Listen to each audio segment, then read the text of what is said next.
think about getting new clients, not by throwing all the information out there and hoping it sticks, but by being a little bit more intentional and focused on the things that you share. Welcome to this week's episode of Beauty Babble. Today, we're talking about how to stand out by focusing on what you're known for and using that to attract clients. So, this is, a topic I like to talk about. So, we've touched on it, I think, in episodes where we've talked about, social media marketing or just marketing your spa. But I thought we'd focus a little bit more on finding your special. I'm going to say signature, but I don't like that word, but signature service or treatment. What are you known for or passionate for, and how can you make that work for you?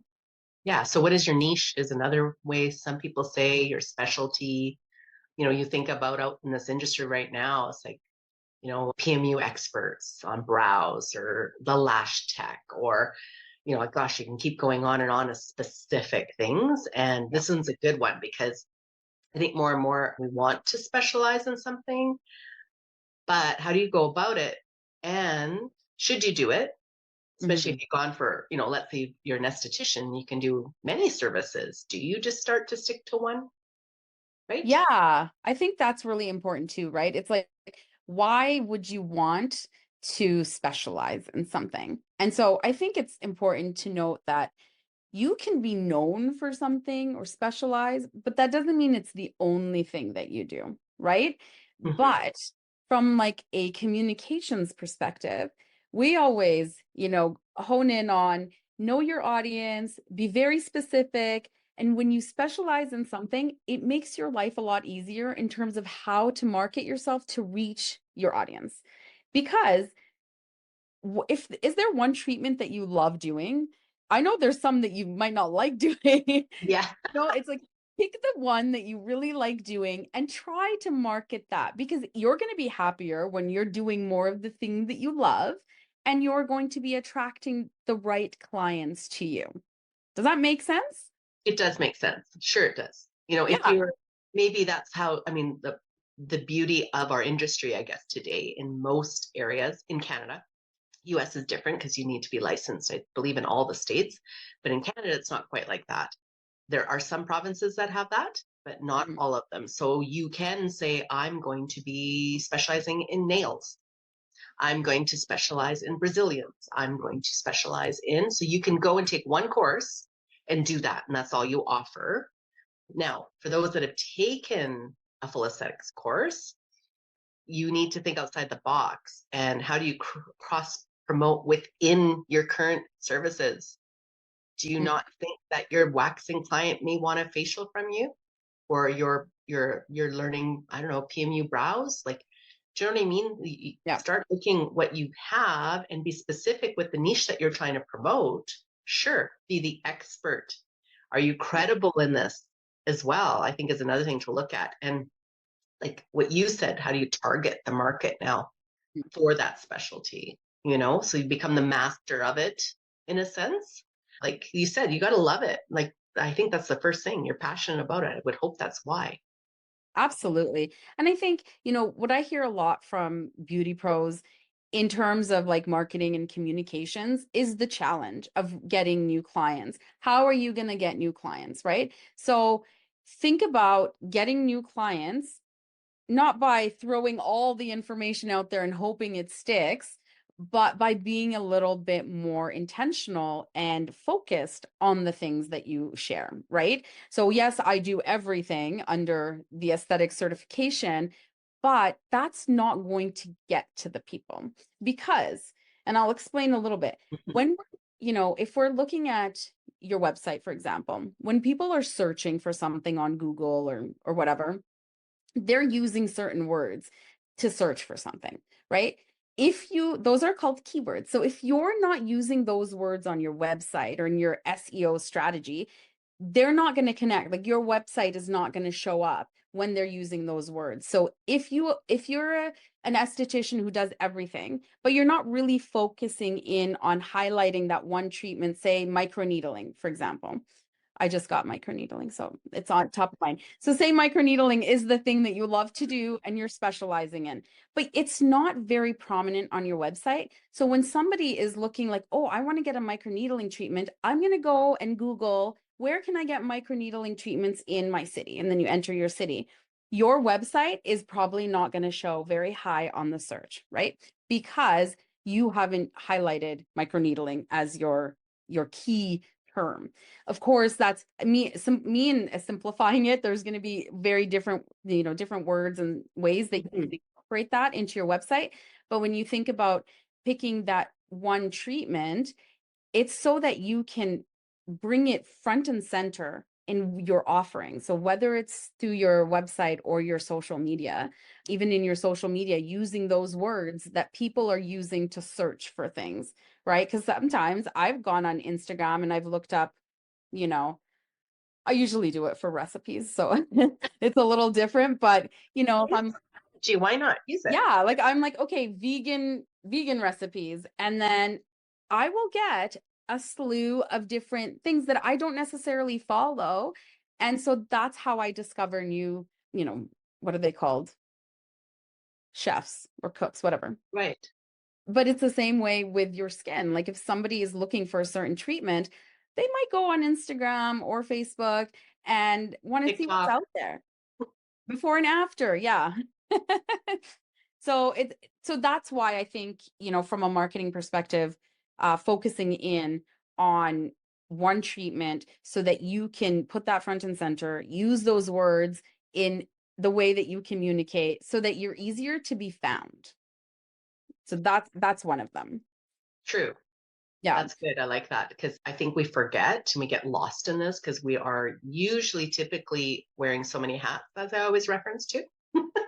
You're also doing services, you're marketing yourself, you're running your business because there's so many solo entrepreneurs out there, right? Um, absolutely. but I mean, as a business owner, even if you have staff, you're in the same boat per se.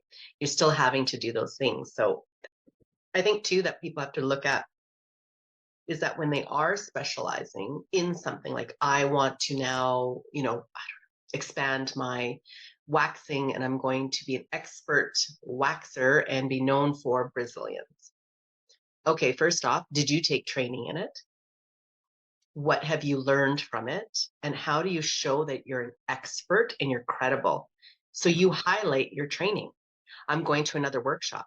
I'm going to another this. I've learned this today. You have to understand that it's great that you just want to say, I want to become this, but you need to be the master of it.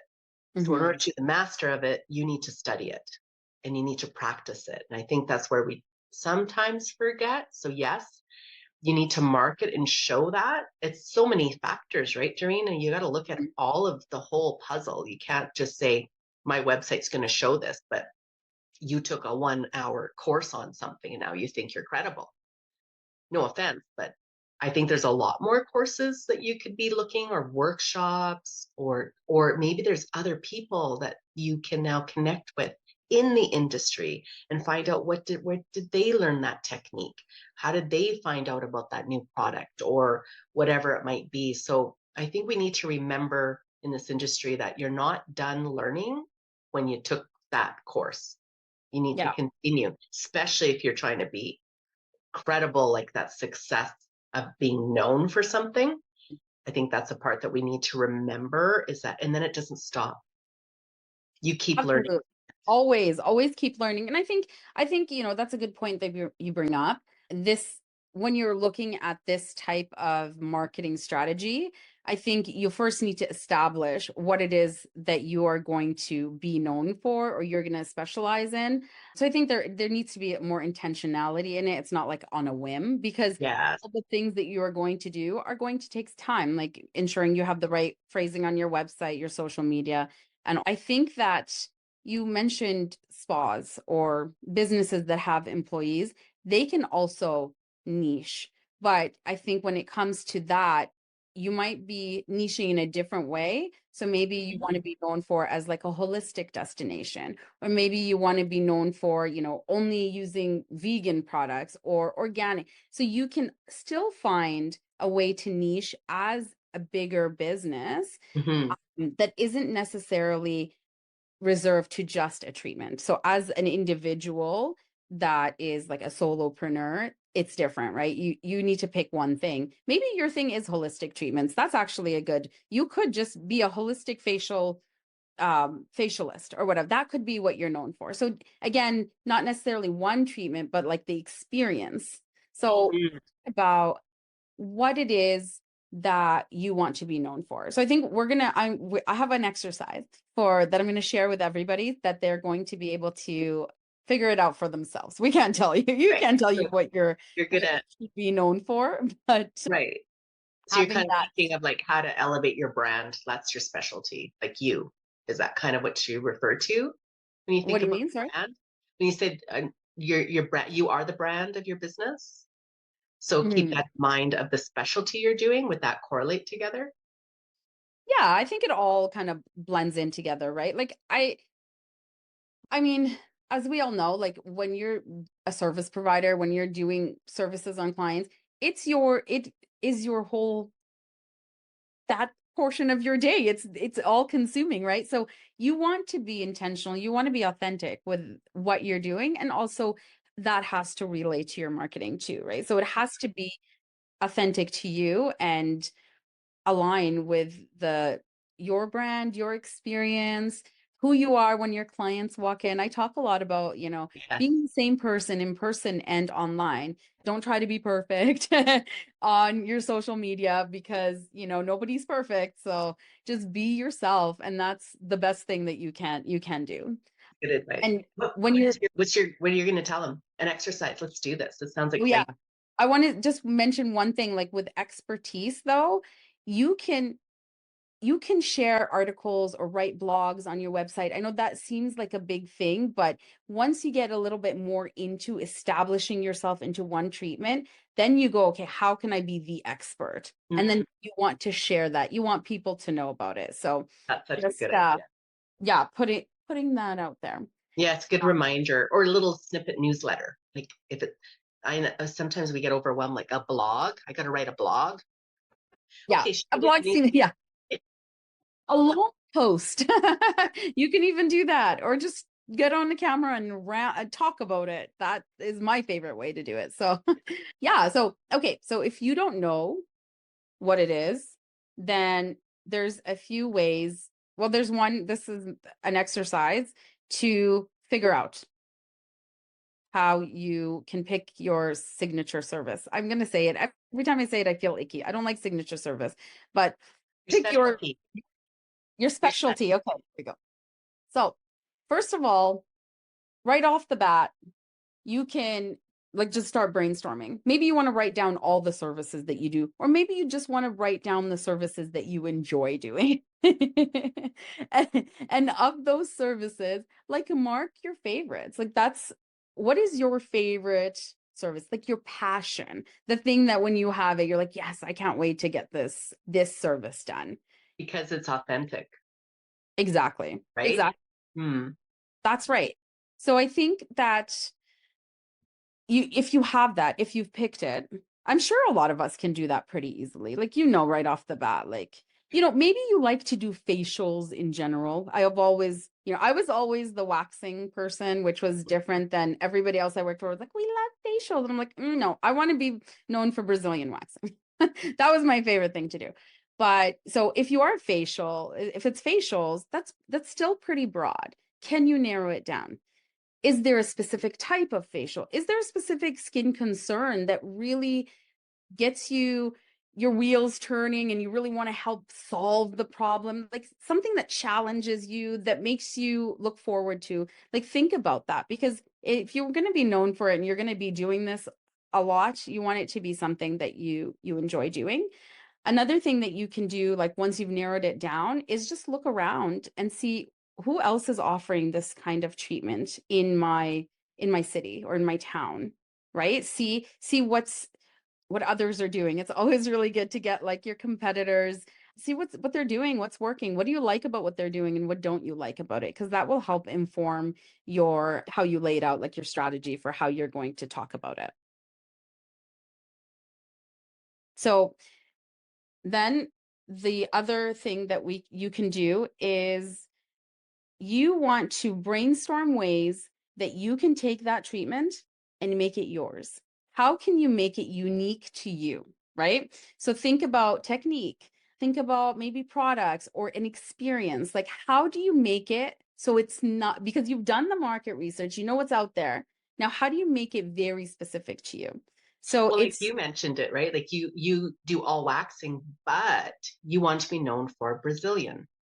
mhm. So, right? So what did when you think about that, what would you recommend to someone? Let's say that is the scenario. Yeah. So I think when I worked full time as a Brazilian. Well, I used to joke that I was going to be the wax princess, but only an inside joke.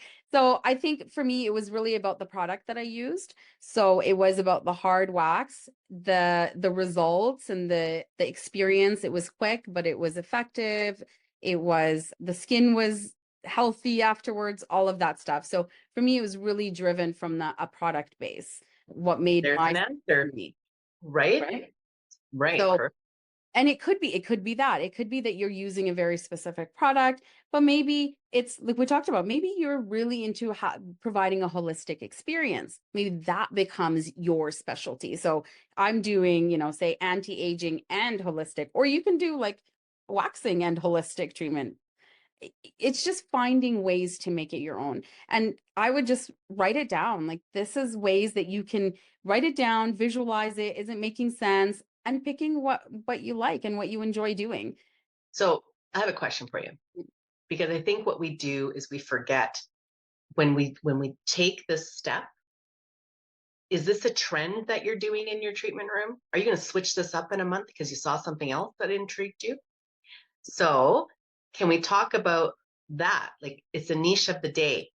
Sorry to say it Yeah. like that, but right? Because you're watching, so, oh, I want to specialize in that. That looks amazing. That'll be fun. And then you're bored yourself and you've moved on to something else. So if you really want to do this and build on this specialty that you're offering, whatever it may be, it's not saying that you have to marry it forever, but how long do you think someone should maybe go through the process and just stick to it so it's successful?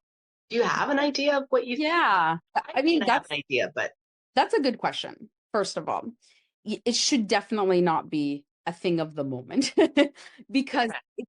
for it to be effective, it's a long game. Like when we talk about social media marketing, for example, that's not happening in months. It's a long term. I don't like saying it out loud because it scares people, but you're looking Mhm. at years of building your brand and building your reputation. Getting known for something is not it's not an overnight thing. And the same happens with your website. Like when you go through changing your SEO strategy and using keywords, that doesn't happen overnight. It takes time for it to like build that recognition and for you to start ranking higher. So it's a long game. I don't normally give numbers. Like I don't know. I can't predict. Yeah, It's no, that's months, but I fair. would say year, look in Mhm. years, one and on. And that's brought on more so because of people who have multiple services that they offer. People that get into this industry and become a lash tech, that is your specialty. That's your focus. That's all you're going to do. That's easier for you to commit and follow through with this. And then your rewards, you will see them coming and you'll see how long it takes to build and grow with it. Some are faster than others. But when you offer more than one service, this is that question to those people. That's why I brought it up because Yeah. a lot of people have spent a lot of money in trainings and learning and doing different things. And it's great that you're offering more. But you know, that old saying of jack of all trades, master of none. Mhm. And if you keep flipping what your specialty is, your flavor or your trend, your trending, then you become uncredible. You're not credible anymore. And I think people need to understand when you commit to something, you need to think, okay, and this is when I think those projections of the year. I want to Mhm. grow my business and be known for XYZ. Yeah. I'm going to commit to that for a long term. And honestly, I'm going to say it out loud. That's a year. A Yeah. year. I'm going to focus on that through, Well, like you said, the website, social media, and trainings, and all these things. So then hopefully it's going to grow and go from there. And I think we forget that like this isn't a month to month thing. You're not doing a promotion. No, you're not. And I think the key with you bringing that up, the other thing is that if you are in that space where you're always, you're learning something new, you're offering a new thing, and you're struggling to find clients, that is part of the reason in your marketing strategy, because you're very scattered. You're trying too many things. Yeah. Ask anybody in communications or marketing, it's always focused. You always have to pick something that you hone in on and you go for it. And that, that is kind of the purpose of this. It could be two things. You really just want one thing to do and you want to be the expert in it, or B, you want to market yourself, and how do you get your name out there, right? It's focusing on one treatment or, an experience or whatever it is. Either way, you need to focus on something, and for the Years. long term, it becomes your brand and your mission, not something that changes all the time, because marketing efforts take a very long time. They're not, sadly, for everybody spending money on marketing, it's not overnight. Truth bomb. Truth bomb. Doreen has just given Yeah, a truth for all bomb. my clients listening. No, I'm kidding. But it's true. It takes a long time. Like I remember, I'll go back just really quick on my journey. I'll say like I moved out from BC, esthetician, and I came to Edmonton and I was getting electrolysis done because yes, those stupid little hairs were coming out because of hormone imbalances. That's another topic we could talk about. Anyways, and so I went to go see an electrologist and I searched and searched for places to where to go. And I found one that did okay, did a good job. And the reason I say that is because the training in BC at the time versus Alberta was like 10% training out here versus what I got in training. So I knew the difference. But long story short, she had children. She was driving far. She didn't want to do it anymore. So she Mhm. offered me, if you want the business, why don't you buy it from me and you can do it? Like, okay. So then I had to start explaining my expertise of electrolysis. So I focused on that. Mhm. And then I started to add in some aesthetics, little bits. I also do aesthetics. So I changed the name to blah, blah, blah, electrolysis and aesthetics. So that was the first, oh, what else do you do? Waxing was an easy one to add in. Hair removal, right? Because they're Yeah. all into hair removal, right? So then I slowly, but it was within the year, then I introduced all of this was within the year. Yeah. First 3 months, I focused on getting credible of the current clients. They knew I knew what I was doing to show them. I took more courses. I got more involved. I invested in a microscope so I could see bigger, like, right? So it took time, but I still had little bits on the side, but my focus was still electrolysis. Yeah, and I think once you have clients in your coming to you, you Mhm. can market other services that you do to them. This Exactly. is But I really was about known, yes, yeah, I was it's known for about getting electrolysis. them in the door, right? You need to get them in the Exactly. door, then do whatever do whatever you want. Talk to them And I about think that's important what for people to understand. So how did it go from electrolysis to a full-on day spa? exactly. And I think that's Exactly. what my niche Step by was step. that.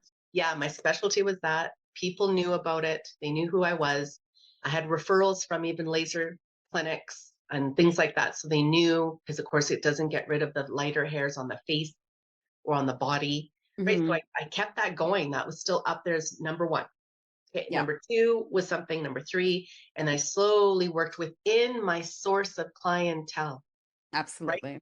That's how I ended up saying, oh, I just took this interesting course on this new treatment for facials or this new product for cracked heels or Mhm. whatever it might be. So I educated within my practice of the day spa Yeah. and then moved from there. So I think your niche becomes, did I love doing electrolysis?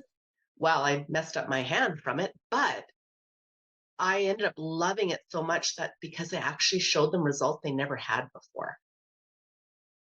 So then, guess what I did? Once I started seeing results, I said, would you write something down? And I created a book that waited in my lobby. Mhm. Someone coming in for a consultation in the lobby, in the waiting area, pardon me, and they could read from people who were coming already. Yeah. So I had this, and they thought, oh my God, look at all of this. And they were little letters. I just grabbed one of those photo albums that you could put the things into the sheets and a card. Like I went hard at this. Yeah. And then within the consultations, they would be referred, or when they came in the new time, because it's nerve wracking, right? You don't want to be scarred. You want this gone. You hate this stuff. And then you could see what people wrote. Yeah. So, and I think if you're going to do it, you got to think outside the box. Because someone asked, how did you come up with the book? Well, someone gave me a card and I thought it was so lovely. I said, oh my God, Mhm. that's so sweet. Like, thank you. I'm so glad that you're seeing results. Like, you're so happy. Can I use this Yeah. and show others? I didn't have social media then. Yeah. I was Which gonna one say, I'm am like, I I using think now? I would recommend testimonials on your website. And I was going to say, so how has it evolved? You can still have it within the premise, but Yeah. now you can actually use an image, or you do your own quote so you can send to your social media Yeah. manager or whatever it may be. But, and I think there are a lot of people doing this. But, anyways, long story short, that's what I was going to say. Yes, I did everything. I never said no to a service. I did it all. But I was also known for different specialties. So if a client came to me and they knew my waxing was fast and good, let's just say, then they referred me more waxing people. Mhm. If I did facials and they knew I did, anti-aging specific treatments, blah, blah, blah, those clients referred me people for that. So you can become a specialist in what you're doing in the larger spectrum of what you offer, but you have to be very creative, I guess you could say. So start with one. Doesn't mean they have to park all of your knowledge to the side of the other things you offer. I use staff.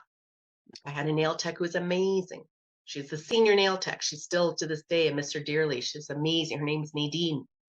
And everyone loved Nadine, and everyone was trying to get in with Nadine. And the poor girl retired doing nails, I'm pretty sure, at the time. But, right, so she was known for that. So I didn't Yeah. need to promote that myself. She's the one. That's her niche. This one was amazing at Brazilian. She's the tech you want for Brazilian. So if you own a spa with staff in it, yes, you can generalize, or you can be specific in it. But then, hopefully your marketing person and website design, they can help you focus it better. Does that make sense? Yeah. Yeah. Very I think, yeah, if you own a spa, I think it is important to still have a focused marketing strategy and not individually promote, because as spa owners know, your staff is going to change. And so your marketing needs to be actually very to your brand, not to the people within. But Mhm. when they're in-house and you've already brought their attention, oh, did you know we have this expert nail tech? Did you know? So, Correct. also, because I think marketing and communications, like it's twofold. There's your external to get people in, and then there's what you're doing in-house after you have the attention and you have the client. Mhm. But I think if you take one thing from this conversation, it's understanding that when you specialize in a treatment or a service or an experience, that is makes it easier for you to market yourself and attract more clients. Because at the end of the day, that's where we're struggling. That's where we're seeing a lot of beauty professionals are struggling with attracting clients, because there's so much noise out there on in the digital realm, right? So when you really hone in on something, it makes it easier to cut through that noise. And you got to just try it. It's sit down, brainstorm, find what works for you and give it a go. And remember, it's not an overnight thing. I think that's a great way to end this. It's not overnight. It takes time. Be patient and have a strategy. Work with a professional that can help you with it. I think is really important. How do you and when do you start to invest in other aspects of things? And I think Yeah. that's a big one. That was a game changer for me, where I devoted so much per month that was going to go to that. And I just said, I got to find a way to make this happen. Yeah. Absolutely. I think we do have an episode about working with a social media manager, but you know, your marketing strategy can be a bigger thing, right? So you can determine at what level you're at, but yeah, that costs money. So if you're not there in your business or your budget, you know that you can get there, and once you do, the results are going to be amplified. So it will pay off. Definitely. It Yeah. takes time. Unfortunately, I'm sorry. It takes time. Well, All that's right. Well, speaking of time, that's all that we have for today, and we'll be back with another episode next week. Thanks for listening to Beauty Babble.